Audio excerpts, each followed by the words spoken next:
Olá, tudo bem? Nesse vídeo eu quero te contar um dos maiores desafios que a gente tem para lidar com as mudanças. As mudanças são parte da nossa vida, da nossa carreira, elas são naturais e ao mesmo tempo inevitáveis em uma série de aspectos. Crescer faz parte do processo. As empresas também passam por mudanças de acordo com N fatores. Podem ser de acordo com o mercado que mudou, clientes que exigem mais do que exigiam no passado. Se as empresas mudam, elas podem se adaptar ao cenário para lidar com esses fatores ou elas podem ser líderes nesse processo de mudança, trazendo mais inovação e diferenças para os seus produtos e serviços dentro do segmento onde atuam. A mudança também acontece com as pessoas. E uma das principais formas disso acontecer é pelo processo de aprendizagem, pela evolução, pelo conhecimento que leva ao desenvolvimento. E tudo isso faz parte do processo de superação, grande tema desses vídeos que a gente tem dentro desse módulo. Mudar nem sempre é agradável ou fácil. Até porque para mudar é preciso sair da zona de conforto. Então, eu te convido a fazer essa reflexão, entender quais são as mudanças necessárias que você, a empresa e todo mundo envolvido nesse processo precisa adotar e fazer para chegar nos resultados desejados, superar as metas e você ter um processo de superação dentro de todo esse contexto aqui. Para a gente entender como é que todas essas mudanças funcionam, se aplicam na vida, eu quero compartilhar com você uma informação que é sobre a curva de mudança, a curva de Kubler-Ross. Funciona da seguinte maneira. No primeiro estágio é o da negação. O que significa aqui? Muitas vezes as pessoas têm medo do desconhecido. Não é que elas são resistentes à mudança, é que o fato delas não saberem o que vai acontecer depois pode gerar essa resistência, essa negação. Então, esta é uma fase em que existe um mecanismo de autodefesa, temporário. Ou seja, no começo a pessoa não gosta, não quer, não aceita ou leva um tempo para processar certas mudanças. Aqui, quando eu digo que a gente vai mudar o processo de vendas ou vai mudar o sistema que a gente gerencia as informações lá na empresa, algumas pessoas podem virar e falar assim, mas para que mudar? Mas o processo funcionava tão bem até hoje, ou sempre fizemos assim, para que fazer diferente? Ou, vai mudar o sistema? Puxa, mas eu já estava tão acostumado com aquela tela, agora que vai mudar o sistema, vai mudar a tela e eu vou ficar meio perdido. Então, quando a pessoa está nesse estágio de negação, ela resiste, ela não aceita e muitas vezes questiona o porquê da mudança. Só que muitas vezes não é só esse questionamento que deve ser levado em consideração.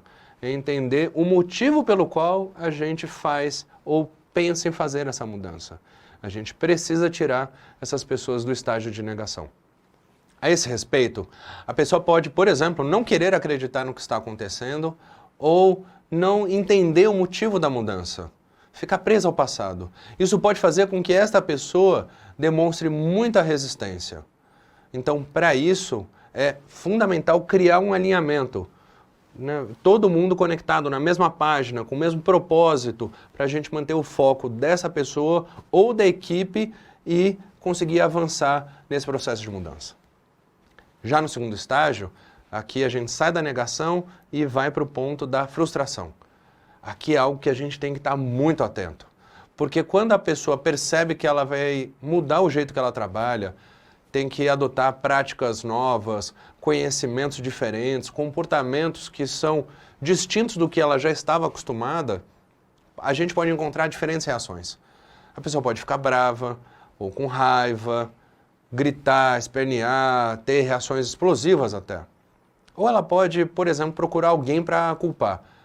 Por exemplo, mas a culpa não é minha, não sou eu o responsável por isso, é uma outra pessoa, é uma outra área. E aí ela transfere essa responsabilidade para outra pessoa. Só que, na verdade, o que ela está dizendo para a gente é que ela sente dificuldades em lidar com o novo. Nesse ponto aqui, a recomendação é maximizar a comunicação. Ou seja, trabalhar muito esse alinhamento, já que vem da negação, mas também as informações, os planos, quais são os prazos, enfim, colocar todos os detalhes dentro do contexto para que a pessoa perceba qual é o caminho que ela tem que adotar para fazer essa mudança. Senão ela fica na frustração. Enquanto ela não enxerga qual é o próximo passo, aí ela resiste e ela questiona, ou muitas vezes gera essa frustração e essas reações negativas emocionais que vão interferir nesse processo. Chegamos ao terceiro estágio do processo de mudança, que é o estágio da depressão. Aqui é algo extremamente importante que a gente tem que ficar muito atento ao comportamento das pessoas para entender o quanto que ela está envolvida ou reativa nesse processo de mudança. Como é que você pode perceber isso? Quando a pessoa tende a sentir tristeza, medo, arrependimento ou culpa. E aí tudo isso acontece pela dificuldade que essa pessoa tem de fazer a mudança acontecer, de virar a chave, ou até de continuar nos estágios anteriores, como negação e frustração, que ela não conseguiu sair ainda, e pode ter outros sinais que a gente percebe que ela está nesse contexto negativo. Sinais como cansaço ou reclusão, ela não quer falar com mais ninguém, ela meio que se fecha lá no trabalho dela, ou falta iniciativa, ou ela tem baixa energia no trabalho. Tudo isso são aspectos para você perceber qual é o estágio dessa mudança e aonde a pessoa se encontra.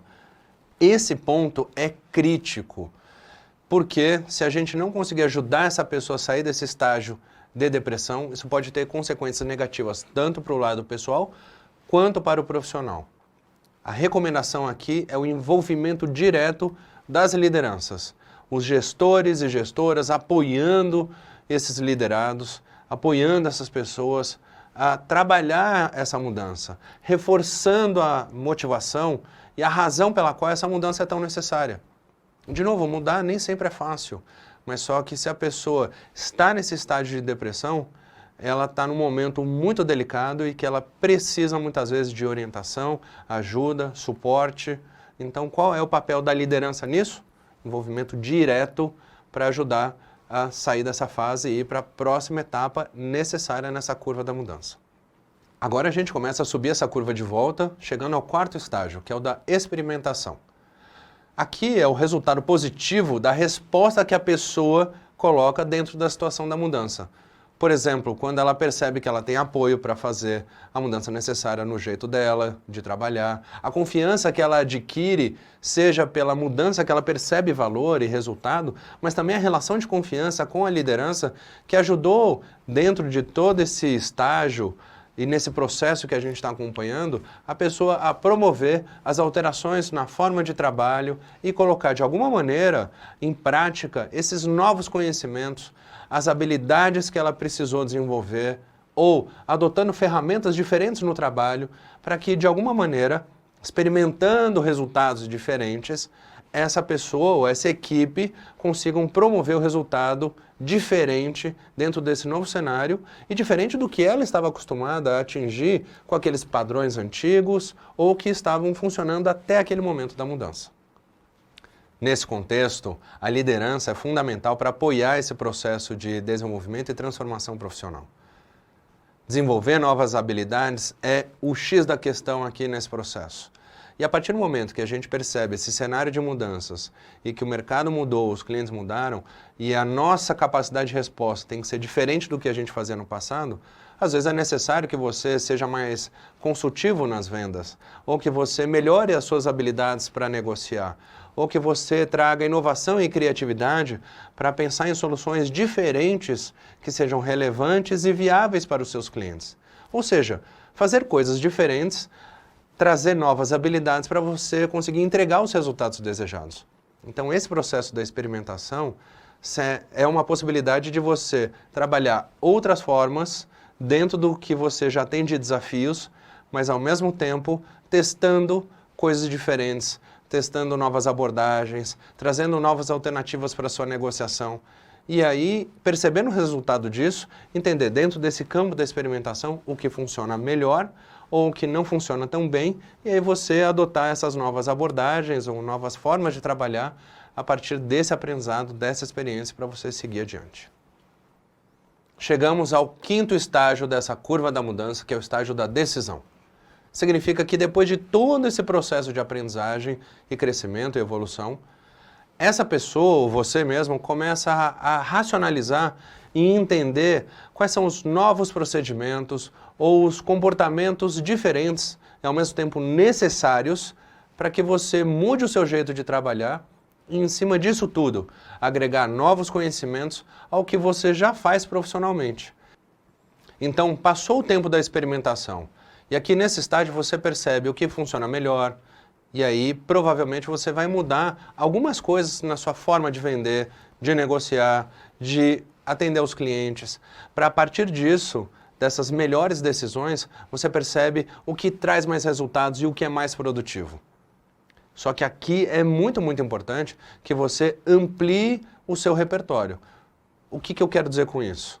Se você passa a tomar decisões diferentes do que você fazia antes, e você começa a perceber, puxa, olha, ligar para o cliente de manhã funciona melhor, ou negociar com mais planejamento, pensando em alternativas, tende a funcionar melhor. Bacana, legal.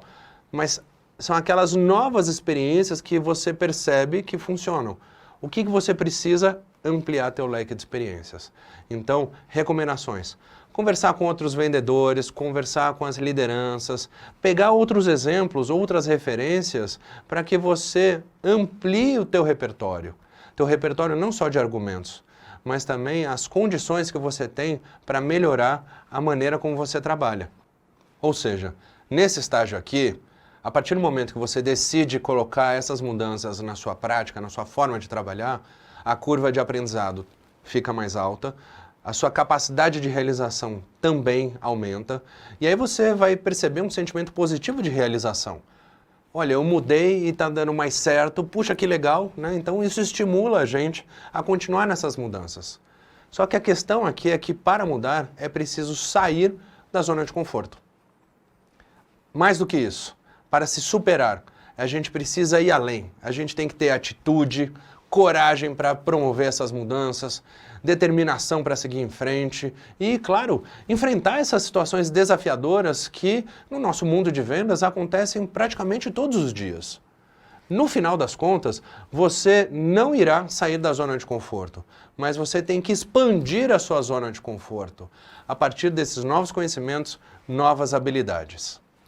Então, meu recado final para esse vídeo aqui é o seguinte: mais do que te desejar sucesso, eu desejo que você se supere a cada oportunidade de venda, a cada negociação, a cada desafio que vira dos clientes e do mercado e que você tenha uma capacidade de leitura, de entendimento da situação e coloque as suas habilidades, as novas e as que já funcionavam anteriormente, para você ir com tudo para cima, para você conseguir os resultados. Aí o sucesso é consequência disso tudo. Até a próxima superação, boas vendas, vai para cima e até a próxima.